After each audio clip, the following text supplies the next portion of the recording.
By now, I'm sure most of you are aware that the U.S. is offering Israel a freeze for incentives deal that includes 20 F-35 stealth warplanes worth $3 billion, in addition to the 20 already allocated, and promises to veto any anti-Israel motions at the UN and other international bodies. Furthermore, extensive military hardware, 6 to 7 times larger deal, would be provided for Israel's security once a peace agreement is signed. No one knows exactly what the full extent of the promises have been to try and lure Israel back to continuing the settlement freeze. There are reports that much of the talks have been conducted in secrecy.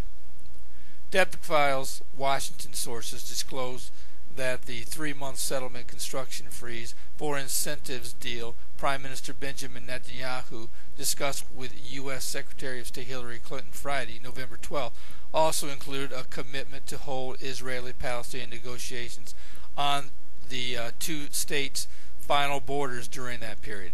Assuming the talks collapse, the Obama administration will take the initiative to delineating those borders and present its own map to both sides before 3 months are up. Depth File sources disclose that the boundaries, the U.S. map, will adhere a lot more closely to Palestinian territorial aspirations than to Israel's. While no one is talking about imposing it on Israel, a rejection by the Netanyahu government would place it on a collision course with the Obama White House.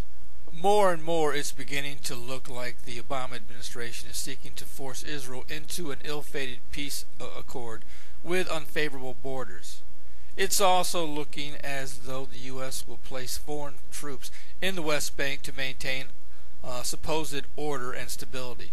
Some reports are indicating that the Jordanians will be selected to supply a substantial military force in a new Palestinian state and be responsible for preventing weapons smuggling. That is tantamount to placing the fox in charge of the hen house. Frankly, I would be shocked if Israel allowed the Jordanian military to be responsible for maintaining their West Bank security. It's also being reported that Israel would be allowed to finish hundreds of apartments already under construction in West Bank settlements, even if it agrees to a U.S. drafted deal to renew a freeze on new construction. A diplomat familiar with the details said Monday. The proposed construction freeze would last for 90 days and would not include Jerusalem. It should be stated that the Palestinian leadership has not taken a close look at this most recent U.S. proposal, but have expressed considerable concern that it does not include East Jerusalem.